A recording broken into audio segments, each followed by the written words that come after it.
Esse é o projeto Comunicando Vida. Curta, compartilhe, inscreva-se. Ajude a divulgar o nosso projeto.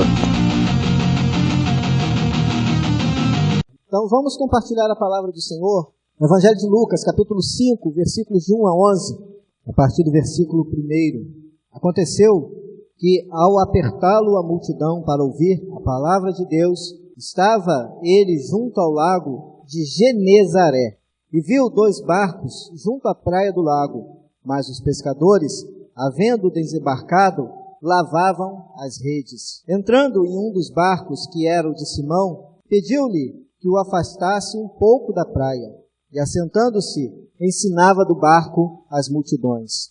Quando acabou de falar, disse a Simão: faze-te ao largo e lançai as vossas redes para pescar. Respondeu-lhe Simão: mestre, havendo trabalhado toda a noite, nada apanhamos, mas sobre a tua palavra lançarei as redes. Isso fazendo, apanharam grande quantidade de peixes, e rompia-se-lhe as redes. Então fizeram sinais aos companheiros do outro barco, para que fossem ajudá-los, e foram e encheram ambos os barcos a ponto de quase irem a pique. Vendo isso, Simão Pedro prostrou-se aos pés de Jesus, dizendo: Senhor, retira-te de mim, porque sou pecador. Pois à vista da pesca que fizeram, a admiração se apoderou dele e de todos os seus companheiros, bem como de Tiago e João, filhos de Zebedeu, que eram seus sócios. Disse Jesus a Simão: não temas, doravante serás pescador de homens. E arrastando eles os barcos sobre a praia, deixando tudo, o seguiram.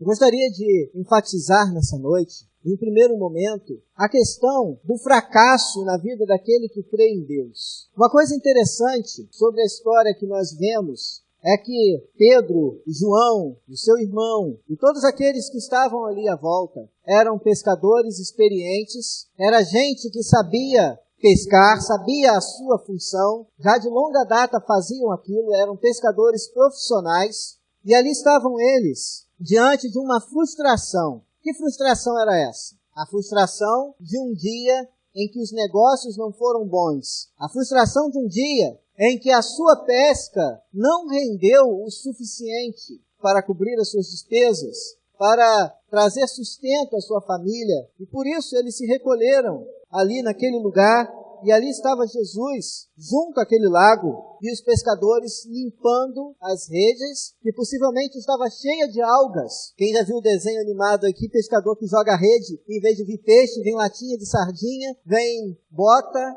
cabo de guarda-chuva, tudo menos peixe. Pois é, aquela rede, naquele dia, talvez, os pescadores tivessem recolhido as redes e estivessem limpando as redes de frustrações, limpando as redes de insucessos, limpando as redes de tudo que era ruim, menos daquilo que eles queriam. O sucesso esperado por um dia de trabalho. Quando a gente fala em sucesso na vida de alguém que confia no Senhor, parece que nós estamos andando na contramão, já que o que se vende hoje, o evangelho, que as pessoas que servem a Deus não têm problemas. Essas pessoas ou moram no casulo, que nada pode os atingir, ou essas pessoas não estão vivendo uma realidade, porque todos nós vivemos os nossos problemas e as nossas frustrações do nosso dia a dia. A diferença que faz na vida daquele que crê em Deus, daquele que serve a Deus, é a forma como ele encara a frustração. A diferença que faz na tua vida e na minha vida em relação àquele que não tem fé, é a forma como eu vou agir diante dos problemas que surgirem na minha vida. Tem gente que reage diante de um problema dando um tiro no ouvido. Espero que aqui eu separei uma história de uma pessoa que vai fazer parte do nosso estudo, do estudo que estamos fazendo no domingo pela manhã, que é a história de John Wesley. A história de John Wesley é uma história interessante, imaginando que todo o decorrer da vida dele, ele teve sucessos, mas teve fracassos. Quando ele era bem jovem, ainda criança, A sua casa pegou fogo. Ele era um dos muitos filhos do seu pai, que era um pastor pobre, que tinha pouco sucesso na pregação da palavra, mas a sua mãe era uma mulher muito culta, uma mulher que desde cedo ensinou os filhos aquilo que ela sabia, ela também formada, então ela ensinou os filhos em grego, ensinou os filhos em hebraico, de maneira que John Wesley, ele foi, naquele momento em que a sua casa pegou fogo, eles imaginaram, esse garoto, ele se salvou do meio do fogo, porque Deus tem uma grande obra na vida dele. E ele,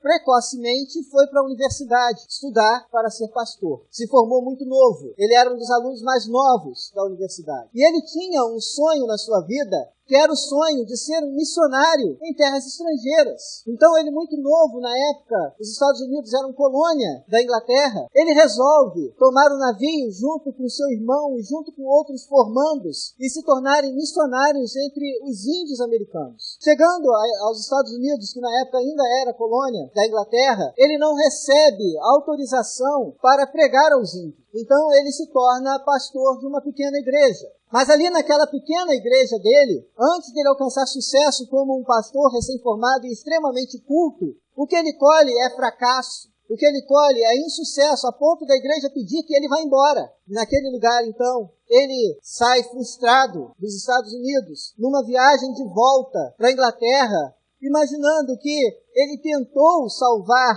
a muitos, porém nem ele próprio tinha mais a certeza da salvação e do chamado de Deus, porque nada tinha dado certo para ele. Ele tinha empenhado a vida dele, ele tinha empenhado tudo aquilo que ele havia estudado, tudo aquilo que ele tinha se preparado para ser alguém usado por Deus. Mas não conseguiu ser usado por Deus naquele lugar. Não conseguiu ser aceito pela igreja. Ele não conseguiu ter sucesso naquele lugar. Na viagem de volta, ele sofre, aliás, a tripulação do navio sofre com uma tremenda tempestade no mar. Ali o navio estava pronto a afundar. Mas ali, no meio daquele povo desesperado, John Wesley também era um dos desesperados, com medo da morte. Ele encontrou um povo que nós vamos falar também, nós estamos estudando pelo domingo na manhã, que é o povo morávio. Era um povo alemão que servia a Deus e que estava em profundo avivamento. E eles tinham experimentado uma presença de Deus gloriosa na vida deles, eles tinham experimentado algo profundo de Deus. E ali, aqueles alemães estavam louvando a Deus, adorando a Deus de forma intensa, com alegria. E John Wesley perguntou: como vocês podem estar louvando a Deus, adorando a Deus, diante de uma situação em que vocês estão próximos da morte? E eles simplesmente disseram: nossa vida está nas mãos de Deus. Se Deus quiser que vivamos, viveremos. Mas se Deus quiser que morramos, morreremos. Porém, estamos com Ele nas mãos dEle. Quando John Wesley termina aquela viagem, ele termina profundamente impactado com aquilo que ele tinha visto na vida daqueles crentes. Ele termina profundamente impactado com a fé, com a esperança e com a convicção que aqueles crentes tinham. E ele resolve, chegando em Londres, procurar aqueles irmãos que ali se reuniam em Londres para ver como eles cultuavam a Deus, para ver como eles serviam a Deus. E ali chegando, ele encontra à frente da igreja, ele que era alguém extremamente formado, conhecedor das línguas originais da Bíblia, ele encontra um irmão simples, com pouca instrução, mas que falava de Deus, comentava sobre um prefácio de Lutero, sobre a Epístola de Romanos, que nós vamos estudar. E aquele prefácio de Lutero saltou ao seu coração. E no relato de John Wesley sobre essa história, ele diz que ele sentiu o coração dele estranhamente aquecido. Ele sentia que Deus o amava, ele sentia que Deus se importava com ele sentia que ele tinha uma grande mensagem para levar ao mundo, que Deus nos ama apesar das nossas dificuldades. E ele resolve pregar essa mensagem. Mas ele, quando ele chega de volta na sua igreja em Londres, e ele prega sobre isso, ele é posto para fora da igreja. A igreja não estava preparada para ouvir essa mensagem. O seu bispo, o bispo Joseph Luther, que era bispo de Londres, diz para ele que ele estava proibido não apenas de pregar naquela igreja, mas ele estava proibido de pregar em todas as igrejas, porque a mensagem dele não interessava. Diante de mais uma frustração, o que John Wesley poderia ter feito? Diante de mais uma frustração, ele poderia ter deixado de lado. Ele poderia ter dito, eu não sirvo para esse negócio de ser pastor, eu vou pendurar a chuteira e vou ser qualquer outra coisa menos pastor. Mas a mensagem que ele tinha era muito mais importante do que a frustração dele. Aquilo que Deus havia confirmado no coração que era o chamado dele, era muito mais importante do que qualquer palavra de um bispo ou de qualquer outra pessoa que tentasse parar aquilo que Deus o havia chamado para fazer. De maneira que ele exclama que a partir daquele momento o mundo era a paróquia dele. E eu quero dar uma pequena lista do que foi o resultado dessa frustração de John Wesley, o de ter sido colocado para fora da igreja, o de ter sido excluído como pastor. Qual foi o resultado? Ainda bem que John Wesley foi colocado para fora. Glória a Deus porque ele foi colocado para fora, porque se ele não tivesse sido colocado para fora, talvez hoje você não estivesse aqui. Sabia disso? Talvez hoje você não fosse um crente pentecostal. Talvez hoje você não cresça em muitas coisas que você crê, se esse homem não tivesse sido colocado para fora da sua igreja há quase 300 anos atrás, em 1739. Aí o resultado, a partir dessa frustração de John Wesley, ele pregou 44.000 sermões. Para imaginar que são 44.000 sermões, desses 44.000 sermões, ele ainda fez um dicionário da língua inglesa, uma obra de filosofia natural com 5 volumes, uma história da igreja em 4 volumes, uma história da Inglaterra, uma história de Roma, uma gramática da língua hebraica, do grego, do latim, do inglês e do francês, 3 livros de medicina, 6 livros sobre música sacra, 7 volumes de sermões e discursos, um comentário bíblico, e para completar vai estar chegando no Brasil, em breve, uma Bíblia de Estudos. Foi a primeira Bíblia de Estudos a ser realizada. Está sendo traduzida agora para o português, que foi realizada por ele há quase 300 anos atrás. O impressionante disso tudo é que ele fazia isso viajando no lombo do cavalo mais de 8.000 quilômetros por ano, estabelecendo igrejas nos mais diversos lugares. Quando a gente olha a história de uma pessoa que passou por uma frustração dessa, a gente poderia ter dito, ele poderia ter deixado tudo, mas ele foi em frente, ele resistiu. O que nós fazemos das nossas frustrações? Quero dizer que o homem que criou, a fábrica de montagem de automóveis, a linha de montagem de automóveis, Henry Ford, ele disse certa vez, o fracasso é uma oportunidade de começar novamente, agora com inteligência. O que significa isso? Eu tive um fracasso, eu tive uma dificuldade, eu passei por uma dificuldade, eu preciso fazer disso algo que eu aprenda para quando eu fizer de novo, para que eu faça melhor da próxima vez que eu fizer. Ninguém aprecia o fracasso. Fracasso, naturalmente, é triste.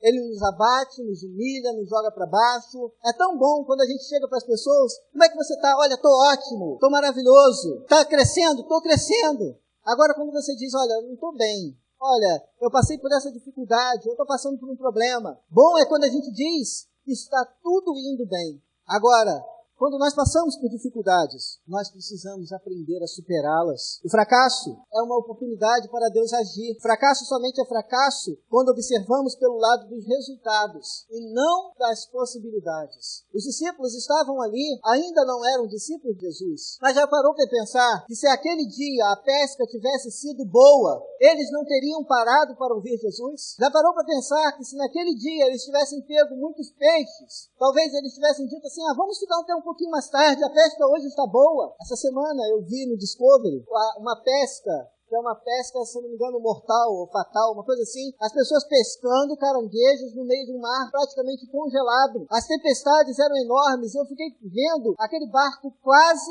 sendo inundado. A água vinha por cima do barco, congelava as cordas, era próximo ao Polo Norte, extremamente congelada, placas de gelo por cima do mar, as ondas eram brutais, eles tinham que, ao mesmo tempo que pescar, pegar marretas enormes e quebrar os blocos de gelo para que o navio não afundasse com o peso do gelo que se depositava no barco.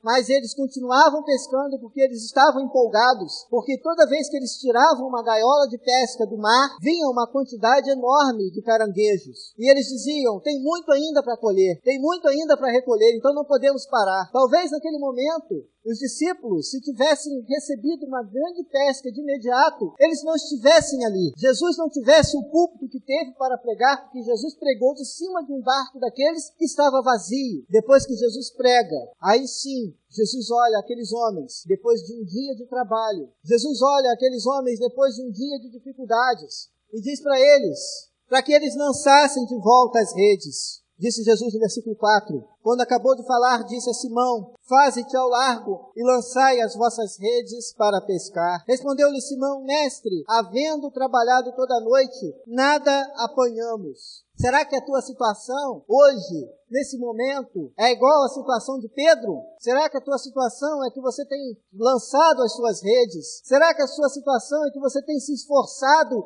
para alcançar sucesso, mas você não tem alcançado resultado? Você não tem progredido, não tem alcançado progresso? Os discípulos, eles tinham passado toda a noite pescando, mas não alcançaram sucesso. Mas quando Jesus diz para ele, para que ele lançasse as redes, Pedro diz, mas segundo a tua palavra, mas sob a tua palavra, lançarei as redes. A atitude de Pedro fez toda a diferença. A atitude de Pedro poderia ter sido, Senhor, eu estou cansado, eu vou para casa dormir. Senhor, eu já cansei, hoje por hoje não. Senhor, eu estou cansado. Senhor, eu não quero. Mas Pedro ouviu a palavra, creu na palavra. Ele viu que ele sozinho não era capaz de alcançar resultados, mas ali estava um Deus que podia dar resultados a ele. De maneira que Pedro, ele crê na palavra de Jesus. E diz, Senhor, sobre a tua palavra lançarei as redes. Talvez você possa estar pensando que não está dando certo na tua vida. Podem ser muitas coisas, podem ser apenas uma coisa. Você pode estar pensando, mas está tudo dando certo. Então guarda essa palavra, se um dia não der certo, guarda essa palavra. Sobre a palavra de Jesus, você deve lançar as redes. Sobre a palavra de Jesus você deve crer. Sobre a palavra de Jesus você deve se levantar e começar de novo, reconstruir, recomeçar, partir nem que seja necessário do zero. Mas você deve começar de novo, porque sobre a palavra de Jesus, os discípulos lançaram as redes. E a palavra continua dizendo, respondeu-lhe Simão, mestre, havendo trabalhado toda a noite, nada apanhamos, mas sobre a tua palavra lançarei as redes. Isso fazendo, apanharam grande quantidade de peixes e rompia-se-lhe as redes. Então fizeram sinais aos companheiros do outro barco para que fossem ajudá-los. E foram e encheram ambos os barcos a ponto de quase irem a pique. Quando você lança as redes sobre a palavra de Jesus, até as pessoas à sua volta são abençoadas. Quando você lança as redes sobre a palavra de Jesus, até as pessoas próximas a você percebem que Deus está te abençoando e que Deus está fazendo algo na sua vida. Se você lançar as redes sobre a palavra de Jesus, até a pessoa que trabalha com você, até a pessoa que mora próximo a você, até o teu vizinho, até o teu familiar vai perceber que há algo diferente acontecendo com você, porque Jesus prosperou a Pedro quando ele lança as redes. E ali estavam eles, recolhendo as redes. Mas quando Pedro vê o tamanho do milagre, mas quando Pedro vê o tamanho daquilo que Jesus fez, é tomado por um espanto de que ele não estava diante de um homem comum. É tomado por uma sensação de que algo diferente tinha acontecido, que alguém muito poderoso estava ali. E a reação de Pedro foi muito semelhante à reação de Isaías, porque ele diz, vendo isso, Simão Pedro prostrou-se aos pés de Jesus, dizendo, Senhor, retira-te de mim, porque sou pecador. Quando Isaías teve a visão dos anjos, ele também disse que ele era um pecador, um homem de lábios impuros, que habitava no meio de um povo de impuros lábios. Ali estava Pedro, tomando uma atitude de humildade. Ali estava Pedro reconhecendo que aquela pesca não foi o seu próprio esforço que realizou, que aquilo foi algo que Deus fez, e por isso ele temia, e por isso ele reverenciava, e por isso havia um temor no seu coração, e havia a sensação de que ele era alguém que tinha uma dívida para com Deus. Aí diz no versículo 9, pois à vista da pesca que fizeram, a admiração se apoderou dele e de todos os seus companheiros, bem como de Tiago e João, filhos de Zebedeu, que eram seus sócios. E disse Jesus a Simão, não temas, doravante serás pescador de homens. E arrastando eles os barcos sobre a praia, deixando tudo, o seguiram. O interessante é que sobre a palavra de Jesus, Pedro, ele rompe, João, Tiago, eles rompem com aquilo que era a segurança deles. Qual era a segurança de Pedro, de Tiago e de João? Não eram os seus barcos? A segurança deles não era a empresa que eles tinham? Alguém poderia dizer, mas alguém que fosse proprietário de barcos. Eu não sei o tamanho do barco, mas possivelmente não era tão pequenininho. Possivelmente não era um bote. Possivelmente era um barco de um tamanho razoável. Deveria valer algum dinheiro. Eles não falam assim para Jesus, Jesus, deixa eu ver se eu alugo o barco. Jesus, deixa eu ver se eu vendo o barco. Deixa eu ver se pelo menos eu empresto o barco para alguém e de repente alguém depois divide a renda daquilo que for pescado com o barco. Vou arrendar o barco. Jesus simplesmente disse, não temas, doravante serás ou serão pescadores de homens. E a reação, Pedro, de Tiago e de João, foi de total dependência de Jesus. Foi de total confiança na palavra de Jesus, de maneira que eles se lançam. Se antes eles precisaram lançar as redes, agora as redes são eles próprios. Se antes o que eles estavam colocando em confiança, a palavra de Jesus era apenas mais algumas horas de trabalho. Agora, o que eles estavam depositando em confiança em Jesus era a própria vida, eram as próprias famílias, era a própria existência como pessoas, porque eles deveriam deixar tudo e seguir Jesus. E ali eles confiam em Jesus. Eles entregam a vida a Jesus e se tornam pescadores de homens. Será que você é capaz nessa noite de se lançar por completo nas mãos de Jesus? Será que você nessa noite é capaz de lançar sobre Jesus as suas frustrações, os seus problemas, as suas dificuldades? Lançar sobre Ele toda a sua ansiedade, porque Ele diz na sua palavra que Ele cuida de vós. Vamos colocar de pé nesse momento, vamos orar. Pai, aqui estamos como igreja, como povo do Senhor, como gente que um dia foi chamado pelo Senhor. Senhor, mas muitas vezes estamos como os discípulos, lançando as redes, e parece que não estamos colhendo resultados.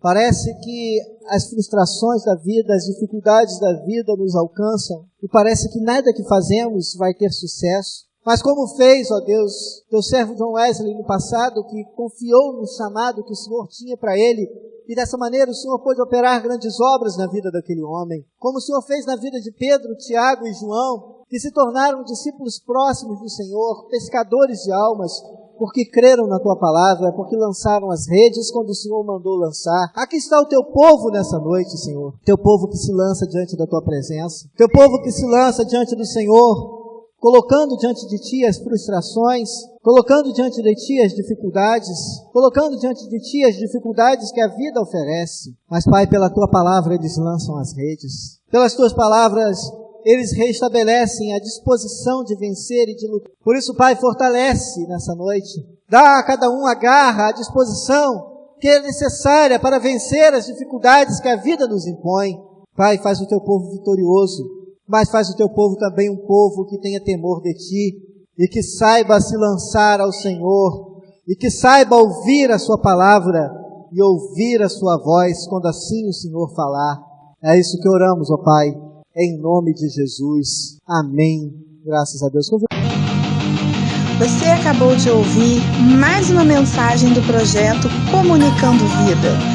Muito obrigada. Ajude a divulgação deste projeto. Deus te abençoe.